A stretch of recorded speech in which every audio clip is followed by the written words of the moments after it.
les populations sont parfois meurtries, ne comprennent pas. Et nous travaillons pour que nous puissions les rassurer davantage. Nous comptons sur les parlementaires pour les rassurer davantage. C'est parce que nous voulons les rassurer davantage, Honorable Président, que nous nous permettons de formuler quelques éléments d'explication pour lever toute ambiguïté. Nous sommes conscients des difficultés.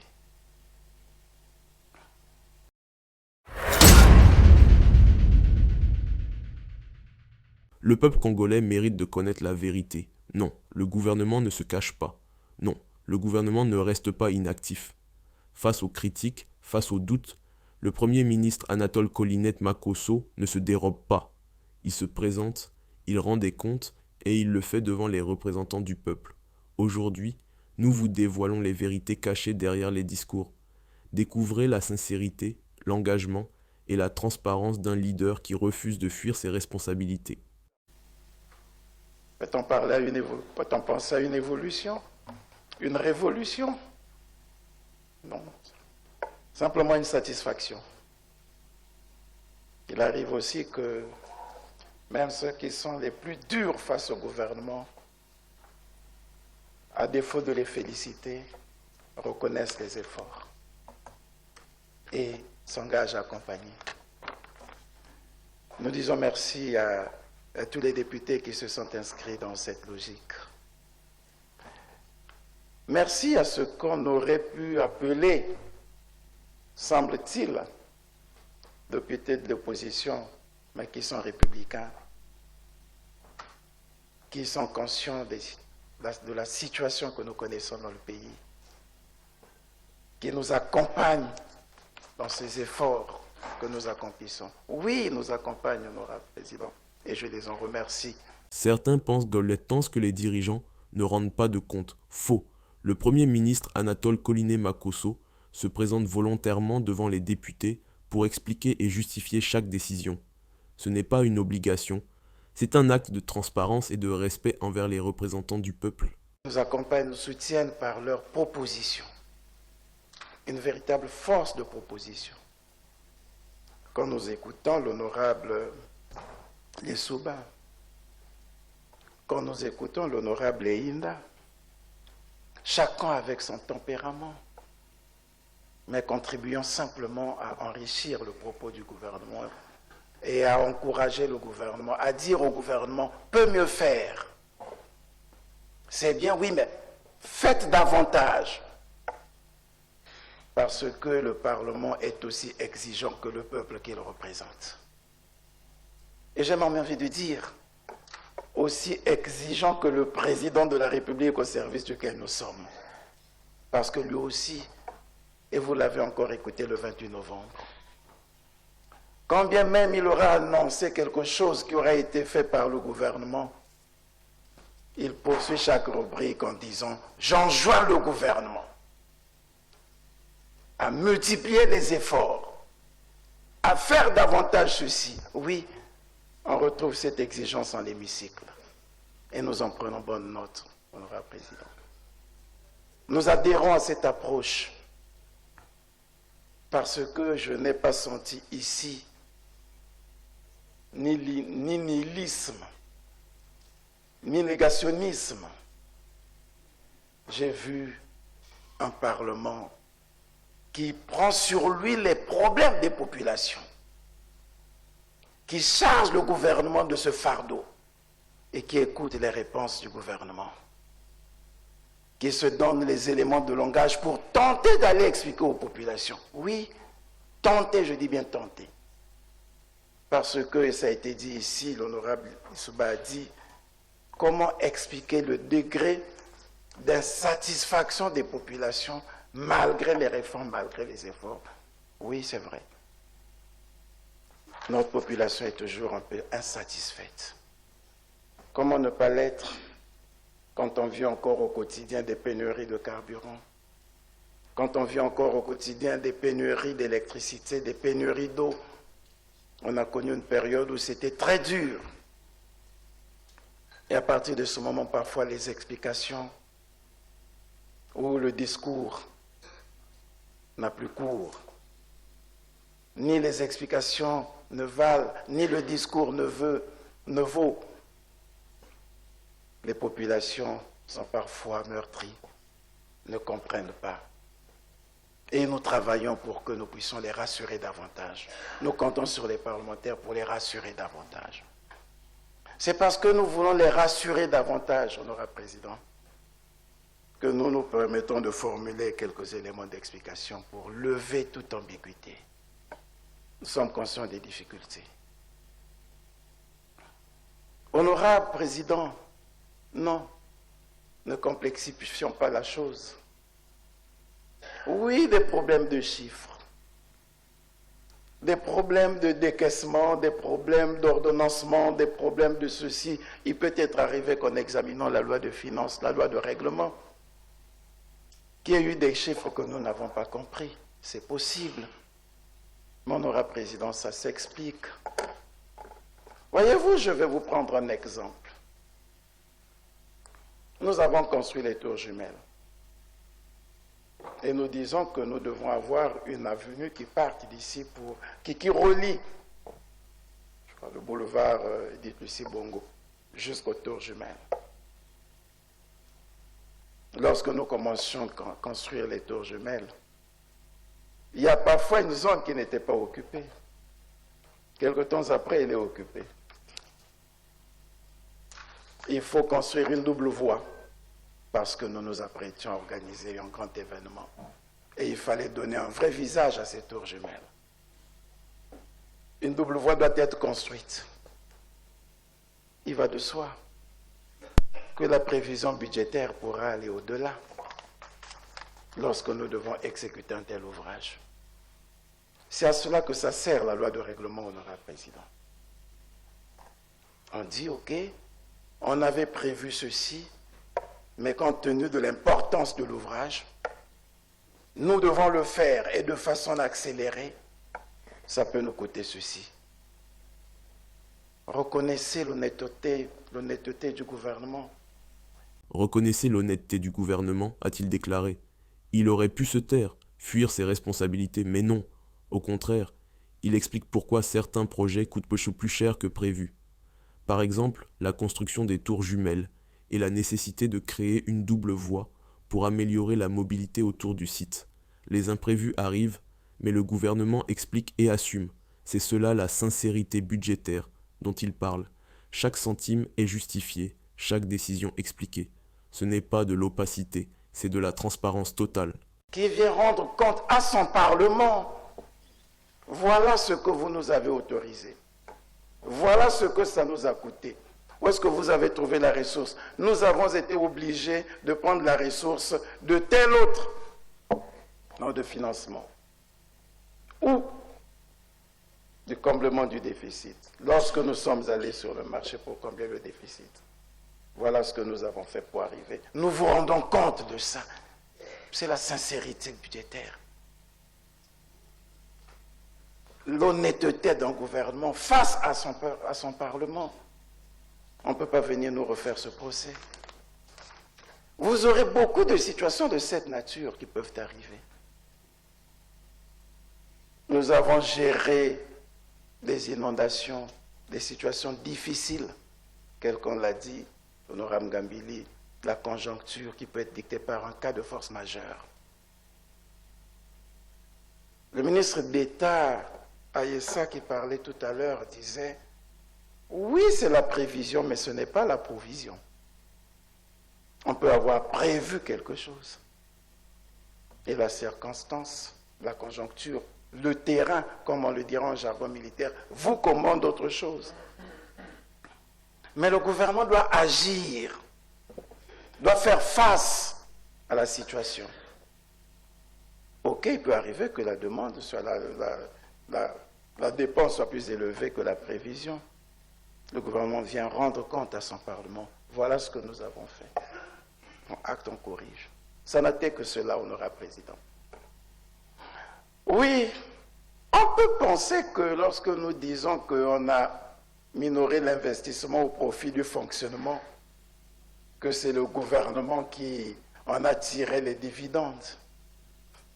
Honorable Président, le budget est voté ici.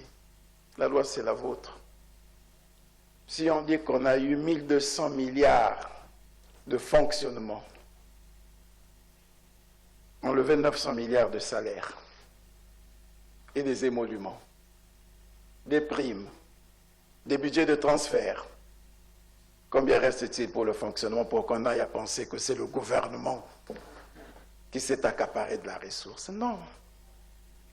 Nous devons bien expliquer ces choses aux populations pour que nous ne soyons pas là à nous faire des invectives, à semer le doute, à semer le flou, parce qu'après nous n'arriverons plus à expliquer les choses réelles, même les plus simples aux populations.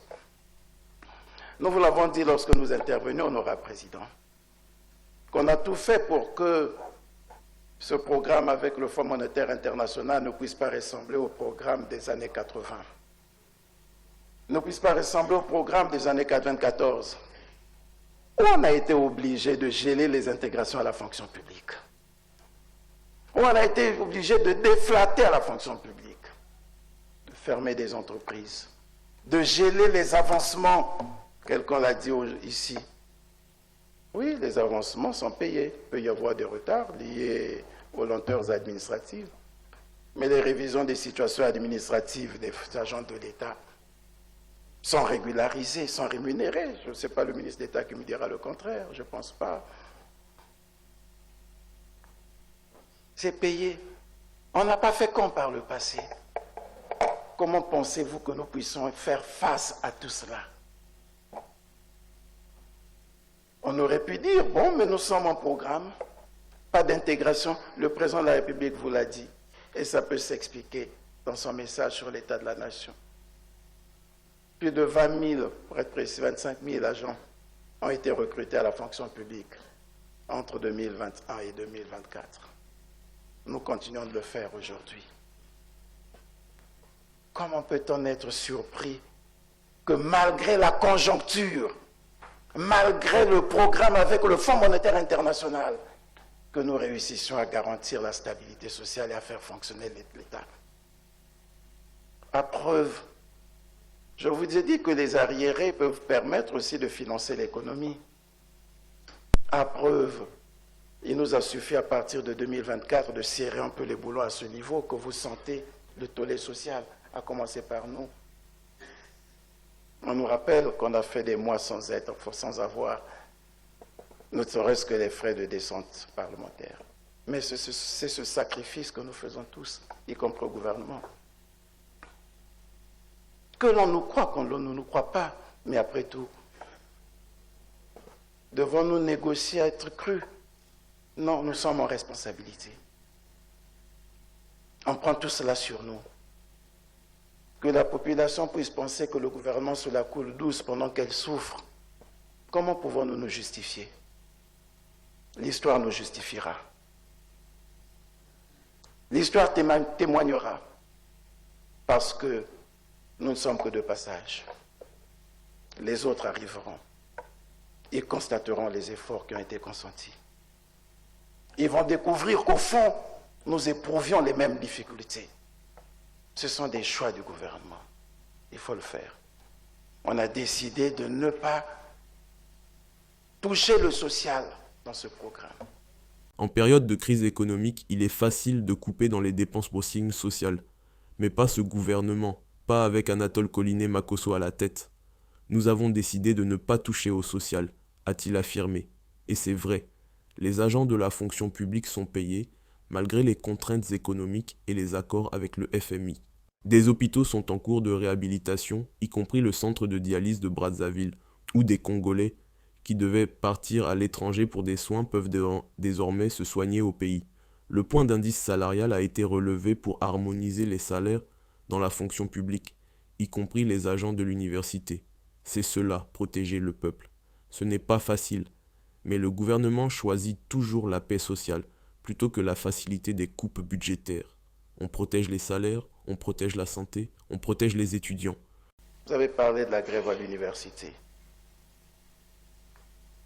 Dans ce contexte difficile, nous avons relevé le point d'indice des agents de l'université pour harmoniser cela à ce qu'on avait fait avec les agents de l'État de la fonction publique en 2013-2014, où il fallait relever le point d'indice de 2025 à 300, de 225 à 300. Je crois, de 200 ou 250 à 300. Ça n'avait pas été fait pour les cadres de l'université. Et cela nous a été presque imposé courant 2023-2024. Nous y avons fait face. Et vous devez tenir compte de l'incidence budgétaire quand on fait ça. Le volume de la charge que cela représente. On l'a fait, honorable président. Veuillez m'excuser de prendre le temps d'expliquer ces choses. La population ne suit en direct, ça a été dit. Il faut lever toutes les ambiguïtés, toutes les zones d'ombre, pour que nous comprenions. Il a été question d'augmenter le budget de l'université. Nous sommes venus vers vous. On l'a fait. Comprenez qu'on ait souffert lorsque, malgré toutes ces précautions, que nos partenaires sociaux eussent déclenché une grève. Comprenez que le gouvernement ait souffert. Il est arrivé un moment où le gouvernement, l'université avait 3 mois de retard de salaire. Il n'en exigeait certainement qu'un ou deux. Sur instruction du président de la République, on a payé les 3 mois d'affilée. Mai, avril, mai, juin. 3 mois. À peine avait-il repris le travail qu'à la suite de 2 autres mois de retard de salaire, une grève. On a payé pendant que nous étions en train de négocier, nous payons 1 mois, le mois de juillet. Malgré tout, la grève était déclenchée. Que pourrions-nous faire à ce moment? Le président de la République nous demande de continuer les négociations, de poursuivre les discussions. On fait preuve d'humilité et on discute avec tous les partenaires sociaux. Parce qu'il n'est de l'intérêt de personne de voir l'université dans cet état. Pas que l'université. Les hôpitaux, le CHU. Oui, le ministre d'État est à l'ouvrage, est à la manœuvre. Nous en avons échangé pas plus tard qu'il y a quelques jours pour qu'on engage la discussion. Si nous devons ramper, nous allons ramper au nom de la paix sociale. Des retards de salaire? Oui, il y en a eu. Mais ce n'est pas la norme, c'est une exception temporaire liée à la conjoncture économique. Le Premier ministre a expliqué clairement ce qui s'est passé. Il a reconnu que le gouvernement a dû serrer les boulons pour financer des programmes essentiels. Ce n'est pas une faiblesse, c'est un choix stratégique. Il a aussi rappelé qu'en 3 mois, le gouvernement a payé 3 mois de salaire en une seule fois. Quel dirigeant fait cela? Anatole Collinet-Makosso et son équipe l'ont fait. Le Premier ministre a parlé d'humilité et de patience. Pourquoi? Parce qu'il sait que le gouvernement est au service du peuple. Il a appelé au dialogue, à la compréhension et au respect mutuel entre le gouvernement et les travailleurs. Je ne pense pas qu'il s'agisse du chantage de leur part. C'est peut-être une incompréhension. Nous ne partageons pas la situation de la même manière. Nous ne la comprenons peut-être pas de la même manière. Et on prendra le temps d'expliquer. On expliquera. 6 milliards. Oui, le président l'a dit. Mais le président rend compte d'une action du gouvernement. Ce n'est quand même pas un cabinet qui est venu de quelque part pour venir nous montrer qu'on a 6 milliards qui pouvaient s'évaporer comme cela. Eh oui, c'est le recensement biométrique que nous avons fait dans les milieux universitaires. Comme nous l'avons fait au niveau de la fonction publique. Comme on va le faire dans toutes les administrations. Dans les établissements hospitaliers. Un procès a eu lieu et nous a révélé qu'il y a quelques dérapages dans les établissements publics administratifs. Et c'est ce travail que nous faisons. Et c'est pour cette raison, vous avez raison de nous pousser à accélérer le travail de digitalisation. Oui. Parce que ce n'est que par ces mécanismes qu'on va arrêter. On va fermer les vannes d'évaporation de nos ressources. Ça a pris du temps. Il n'est jamais trop tard pour bien faire. Et on est en train de le faire. On poursuit ce qui a été commencé. On affine, on améliore, on renforce. Parce qu'il ne faut pas penser que ça n'a jamais été fait. Si. Et ce n'est pas parce qu'on ne fait pas du bruit qu'il n'y a pas de procédure. Je vous ai toujours dit que les procédures administratives, les procédures judiciaires doivent être silencieuses. Oui, elles sont silencieuses. On n'a pas besoin du bruit. Le président nous a interpellés sur cela. Mais n'allons pas aussi dans des raccourcis au point de penser que les 6 milliards sont détenus par un individu, un groupe d'individus. Ce n'est peut-être pas le cas. Dès l'instant où il n'y avait pas de recensement biométrique pour identifier les vrais bénéficiaires de bourse, dès l'instant où on pouvait avoir des gens qui, alors même qu'il a fini les études, continuent à percevoir la bourse. Le travail qui a été fait a permis d'identifier les vrais bénéficiaires. On a laissé toujours une ouverture. Il se pourrait qu'il y ait des gens qui puissent revendiquer. Ils viendront. S'ils ont leur dossier complet, on les récupérera. Voilà, c'est ce travail qui est en train d'être fait. Et c'est ce travail qui doit être fait à tous les niveaux, y compris à nos niveaux, à nous. On a dit que 6 milliards ont disparu, mais le Premier ministre a rétabli la vérité. Ces 6 milliards, ce ne sont pas de l'argent volé, c'est l'argent économisé grâce au recensement biométrique. Oui, le gouvernement a décidé de vérifier les listes de bénéficiaires des bourses et des salaires. Et qu'a-t-on découvert? Des bénéficiaires fictifs, des personnes qui continuaient de recevoir des bourses alors qu'elles avaient fini leurs études. Grâce à l'audit, ces fraudes ont été stoppées. Résultat, 6 milliards de francs CFA économisés. Cet argent servira désormais à financer l'économie et d'autres programmes essentiels. C'est cela, la vraie gouvernance responsable. Savoir si toutes les personnes que nous déclarons ont le droit de recevoir la rémunération que nous mettons à la disposition des citoyens. Alors, honorable président, je vous remercie de m'avoir encore donné cette occasion. Oui, honorable Issouba, oui, nous n'allons pas nous engager dans ce débat sur la réalisation des 12 batailles. Elle parlait de la santé. Si nous relisons les 12 batailles, nous aurons cette première bataille. Ce qui nous préoccupait à ce moment, c'est sortir de la crise Covid, la crise sanitaire. Et nous savons dans quel état nous étions. Ça, nous avons l'habitude, lorsque l'épreuve est passée, on pense qu'elle était facile. Lorsqu'on a réussi quelque chose, on se dit, oh, ce n'était que ça, c'était facile ça. C'est comme l'élève qui a eu son baccalauréat. Il dit, oh, le bac, c'était facile. Mais il oublie qu'il y en a qui ont peiné, qui n'ont pas réussi. Et qui l'ont passé plusieurs fois, 5 fois, 6 fois. Oui, maintenant que nous sommes sortis de la période Covid, on peut se dire, à quoi a servi cette première bataille? Oui, ça nous a permis quand même de tenir tête et de sortir de cette épreuve difficile. Oui, ça nous permet aujourd'hui d'essayer d'améliorer le plateau technique. Vous avez suivi le ministre de la Santé, m'accompagner mettre en service le service de traitement d'insuffisance rénale, qui nous obligeait à faire partir nos compatriotes d'ici, à l'étranger, pour être soignés. Si demain on peut commencer à le faire ici, c'est quand même déjà une bonne chose.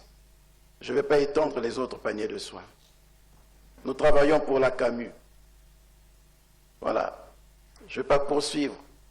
La gouvernance, vous en êtes les vrais acteurs qui nous soutenez dans cette amélioration de la gouvernance. Les lois sur les conflits d'intérêts, sur la corruption, la déclaration du patrimoine, tout le monde y a participé. On ne peut pas nier les efforts, surtout les vôtres. Vous pouvez nier les nôtres, mais pas les vôtres, parce que c'est vous qui nous donnez la possibilité d'agir. Et je terminerai en prenant l'engagement. Oui, honorable Ngayama, il y a vraiment un déficit c'est possible, dans l'exécution de nos textes, de nos lois. C'est le travail du gouvernement. On ne va pas penser qu'on ne le fait pas. C'est la mission principale de l'exécutif. Veiller à l'application des lois. On ne le fait peut-être pas avec la force qu'il faut. On le fera. Je rappellerai, s'agissant des églises, il fut un temps honorable dans ce pays. On avait limité les communautés religieuses à 7. On nous a traités d'être en train d'embrigader la foi. Dans ce pays, on avait dit 7 communautés, c'était pour mieux encadrer. Ce sont les mêmes populations qui s'en sont pris au gouvernement. La Constitution a reconnu la liberté de croyance, de culte. C'est prévu dans la Constitution. Article 24. Que voulez-vous qu'on fasse? Mais par contre, le dernier alinéa dit « Toute manipulation, tout embrigadement des consciences, toute suggestion de toute nature imposée par tout fanatisme religieux, philosophique, politique ou sectaire sont interdits et punis par la loi. » Mais cela ne se présume pas. Il faut l'établir, il faut le prouver.